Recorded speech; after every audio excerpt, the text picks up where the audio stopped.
अस्सलामुअलैकुम, आदाब भाई, कैसे हो आप सब। उम्मीद है कि आप लोग बिल्कुल ठीक होंगे। मैं बातें कर रही हूँ कि साहिल नाम का लड़का और साक्षी नाम की लड़की, दिल्ली के अंदर ये जो घटना हुआ है, लव जिहाद का नाम दिया जा रहा है। और इसे क्यों ना लव जिहाद का नाम देंगे। मैं जो भी बोलूँगी सच बोलूँगी और साफ बोलूँगी कि इतने सारे वार किए गए चाकू से, और उसके बाद जब उसका दिल नहीं भरा तो पत्थर उठा करके उसको कुचल करके मार दिया। अतरी पतरी सब निकाल दिए थे। फिर उसको इस तरह से दरिंदगी उस लड़के ऊपर छाई हुई थी। उस वक्त किसी को नहीं पता था कि ये लड़का मुस्लिम है या हिंदू है। मैं भी ये वीडियो देख रही थी, मैं सोच रही थी मालूम पड़े। और ये साहिल नाम मुस्लिम भी रखते हैं और हिंदू भी रखते थे, इसीलिए समझ में नहीं आ रहा था, मुझे भी नहीं समझ में आ रहा था। इसीलिए मैं सोची कि मैं पहले पूरी वीडियो देखूं, समझूं, तो फिर उसके बाद बातें करूंगी। मैं ये कहती हूँ कि वो जो हम लोग जैसे जो हिंदू भाई बहन हैं, वो लोग इसे तो जाहिर सी बात है कि लव जिहाद का नाम देंगे, क्योंकि लव जिहाद बहुत चर्चित में आ रहे हैं। जो ऊंचे लेवल के इंसान है वो शायद वो जानते होंगे कि लव जिहाद है या नहीं है। मैं इस पे अभी नहीं जाऊंगी, लेकिन जो नीचे के लोग हैं वो तो यही समझेंगे कि यही लव जिहाद है, तो ये लव जिहाद है। मैं भी कह रही हूँ कि हाँ, ऐसे लोग जो इस तरह से करते हैं वो लव जिहाद ही कर रहे हैं, बदतमीजी कर रहे हैं, और क्या बोलते हैं, घिनौना काम कर रहे हैं, लव जिहाद कर रहे हैं। और मैं ये नहीं कहूँगी कि नहीं कर रहे, बदतमीजी बहुत ज़्यादा गुनाह कर रहे हैं। अब मैं दूसरे पॉइंट पे आती हूँ कि गन खरीदने के लिए लाइसेंस चाहिए, गन चलाने के लिए लाइसेंस चाहिए। क्या पत्थर चलाने के लिए लाइसेंस है? चाकू चलाने के लिए तो लाइसेंस नहीं है, तो इसीलिए कोई भी इंसान आता है किसी को भी चाकू से मार देता है, पत्थर से मार देता है। लेकिन शरीफ इंसानों के लिए पत्थर उठाने के लिए भी लाइसेंस चाहिए, जो आमतौर से चलते रहते हैं। और किसी का मर्डर होता रहता है, किसी को चाकू भोंक भोंक के मारते रहे, ये आम बात है। कोई किसी को मार रहा है, लोग देख रहे हैं सिर्फ नज़ारा। ऐसा लगता है क्या कि उसको पत्थर उठाने में भी लाइसेंस चाहिए, पत्थर उठा करके मारने में भी लाइसेंस चाहिए? अरे ईंट पत्थर रोड पे इतने सारे मिलते हैं, उठाए पत्थर और ईंट, दूर से हम उसको मारे। नज़दीक जाने से हमें भी खतरा है कि हाँ, हमें चाकू से मारेगा, क्योंकि उसके पास तो चाकू है, कोई गन तो नहीं कि दूरी से फायरिंग कर देगा। अक्सर चाकू से ही होता है, और गन से भी होता है तो भी पत्थर मार सकते हैं बहुत सारे लोग मिल करके। लेकिन नहीं, सबको अपनी अपनी मौत की खबर, जबकि सब जानते हैं कि मौत अपनी जगह पर अटल है, जिसको आना होगा आएगा। लेकिन एक कोशिश तो करनी चाहिए ना कोई पत्थर उठाते हैं, रोड पे बालू वालू मिलता है, वो भी नहीं। अरे कभी कभी ऐसा होता है कि कोई बहुत प्लेन रोड होता है, चिकना रोड होता है, जिसपे वहाँ पे भी मर्डर होते रहते हैं। तो वहाँ पर भी जब जाते हैं ना, तो क्या है ना कि पत्थर नहीं मिलता, तो मैं तो सोचती हूँ गाड़ी का पेट्रोल निकाल कर उसके बदन पर फेंक दे दूर से, कुछ ना कुछ तो करे। लेकिन नहीं, सबको अपना अपना डर, बिना सोचे हुए कि हाँ हम मरेंगे कि नहीं मरेंगे, बिना सोचे हुए सोच लेते हैं कि हम मर जाएंगे, हमें जान का खतरा होगा या पुलिस का खतरा। अरे दूर से थोड़े सा पुलिस का खतरा होंगे, लेकिन किसी की जान बच जाएगी, किसी की जिंदगी बच जाएगी। फिर ये अगर आपकी बेटी होती, आपकी बहन होती, तो क्या आप नहीं उस खतरा को मोल लेते, हर हाल में जाते? आपका दिमाग भी काम करता कि पत्थर उठाए या कुछ भी उठाए उसको दे मारे। लेकिन पहले पत्थर उठाने से, ये सब ख्याल आने से पहले ये सोच लेते हैं कि हमारा जान अच्छा है, बेहतर है, कहीं मेरी जान चली जाएगी, जाने का लाइसेंस है कि हाँ जान जा सकता है। लेकिन पत्थर उठाने का लाइसेंस नहीं है आपके पास में कि हाँ पत्थर उठाए तो उसके लिए भी पुलिस हमको उठा कर लेके चली जाएगी। नहीं, ये सब इंसानियत में तो ये सब तो शामिल है नहीं कि पत्थर उठाए हम। और नज़ारा देख रहे हैं सबके सब, एक पत्थर उठा करके भी नहीं हुआ कि उसको हम एक पत्थर से हमारे सर पे मारे। और उसके जब जाहिर सी बात, जो किलर होगा, जो गुंडे होंगे, जो बदमाश होंगे, जिसको जुनून होगा, और जुनून में वो चाकू से वार किया जा रहा था, जुनून में।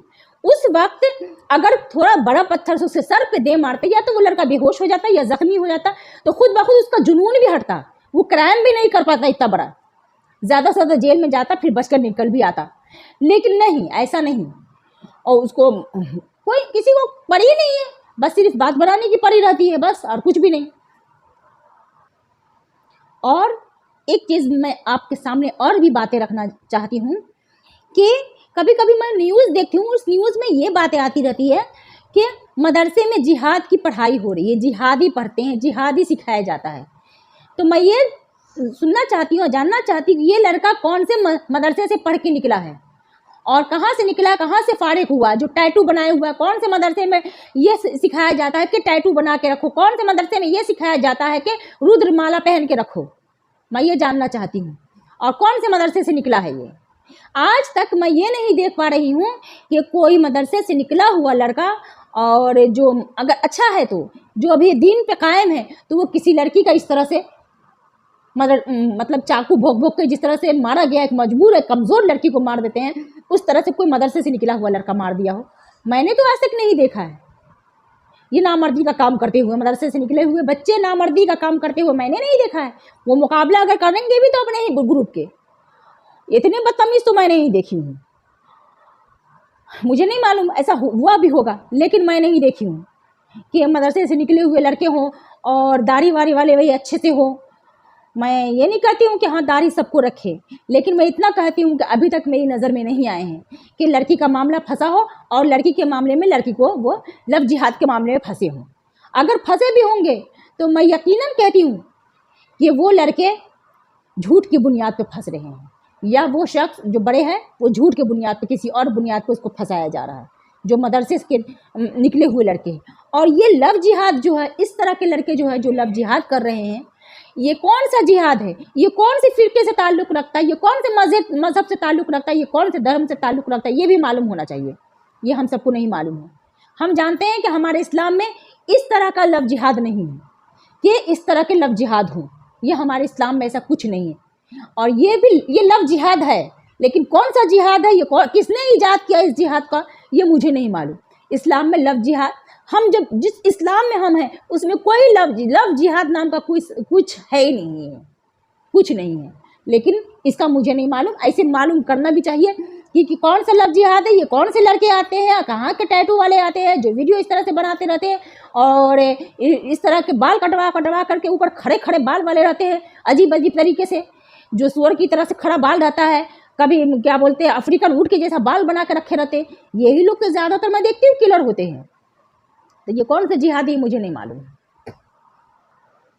अब मैं एक अलग पॉइंट पे भी आती हूँ कि इस लड़के को जेल में रखा जाएगा, इससे सवाल जवाब किया जाएगा और फिर उसके बाद 1 महीना 2 महीना 3 महीना 4 महीना 5 महीना 6 महीना गुजरेगा। ये ऐसा ही होता है। तो इसमें जिसके साथ तकलीफ़ होती है वही जानेगा। अगर इस लड़के को अगर फांसी दिया जाएगा तो ये लड़का ही जानेगा, बाकी किसी को नहीं खबर होगा कि कैसी तकलीफ़ होती है। तो इस लड़के को ऐसी तकलीफ़ देनी चाहिए, ऐसी मौत देनी चाहिए जो पूरी दुनिया देखे। हम सब जब देश आज़ाद हुआ तो उस खुशी में हम सब झंडा फहराते हैं और फूल लगा करके, तो क्यों ना इस लड़के को भी उसी तरह से मर्डर किया जाए, इस लड़के का भी उसी तरह से किया जाए मर्डर, इस लड़के के भी जिस्म में, पूरे जिस्म में बम फिट कर दिया जाए और बहुत बड़े डंडे से बहुत ऊंचे पर उसको लड़के को टांग दिया जाए, टांग करके और उस बम से उसको शूट कर दिया जाए और वो नज़ारा वीडियो बना करके पूरी दुनिया में लोगों को दिखाए कि ये लव जिहाद जो करते हैं उसका यही हशर होगा, इस तरह के लव जिहाद वाले का यही हशर होगा। इस तरह का देखे ना तो जो दूसरे जो क्राइम करने चलेंगे वो देखेंगे दहशत के मारे वो कुछ कम तो होगा, लेकिन ऐसा नहीं करेंगे सिर्फ खाली उसको छुपा करके अलग से ही उसको फांसी दे देंगे। नहीं, पूरी दुनिया के लोग देखे कि उसके साथ क्या हशर हुआ। अफसोस मुझे ये होता है और तरस क्या करूं, मुझे तो गुस्सा भी आता है कि ऐसे बदनसीब इंसानों के ऊपर जिसे दुनिया भी गवारा नहीं कर रही है ना अल्लाह गवारा करेगा, अल्लाह भी इसे गवारा नहीं करेगा। इसे जो सोचेंगे क्या अल्लाह ताला के पास जाएगा तो इसको कुछ मिल जाएगा, नहीं, ऐसे लोगों के लिए जहन्नमी है, ऐसे लोग जहन्नमी जाएंगे। पता नहीं किस तरह के जिहादी है। अल्लाह ना करे किसी माँ बाप को ऐसी औलाद, अल्लाह ना करे कि किसी की औलाद ऐसी शैतान निकल जाए जो न दीन का रहे न दुनिया का रहे, कहीं का ना रहे, अल्लाह ना करे। एक लड़की लड़के के चक्कर में इस तरह से गुनाह करते हैं जो कहीं का ना रहते हैं। मैं यही उम्मीद कर सकती हूँ कि ऐसे जिहादियों के ऊपर राजनीति ना हो करके इसको जल्द से जल्द कड़ी से कड़ी सज़ा मिलनी चाहिए। ऐसे जिहादियों को जो इस तरह के जिहाद करते हैं, इस तरह के जो जिहादी हैं। और हम तो मदरसे वाले तो जिहादी है नहीं, मुझे नहीं लगता है या नहीं, लेकिन जो जिहादी हैं इस तरह के जिहादी का काम कर रहे हैं, चाहे वो किसी भी मज़हब किसी भी ताल्लुक़ से रखते हो, तो उसे कड़ी से कड़ी सज़ा मिलनी चाहिए। उसे ये नहीं छोड़ना नहीं चाहिए, उस पर राजनीति नहीं करनी चाहिए और उसे ऐसी सज़ा दे कि पूरी दुनिया देखे। शायद मैं ये सज़ा बोली ये कम सज़ा हो, इसकी जगह पर अगर मैं क्या कहूँ अगर मुझे सज़ा का हक होता तो मैं उसके जिस्म के टुकड़े डेली थोड़े थोड़े काटती वीडियो बना करके शेयर करती सबको कि देखो इसकी सज़ा ये है, थोड़े थोड़े उसके जिस्म के टुकड़े काटती मैं, जो बदतमीज़ जो लोग गुनहगार होते हैं उसके मैं ऐसे ही सज़ा देती। खैर, अगर मेरी वीडियो अगर अच्छी लगी तो आप लाइक कीजिए, शेयर कीजिए, कमेंट कीजिए। तब तक के लिए अल्लाह हाफिज़। अगर मैं कुछ बुरा बोली हूँ तो उसके लिए आपसे माफ़ी की दरख्वास्त। अल्लाह आप सबको खुश रखे, आमीन।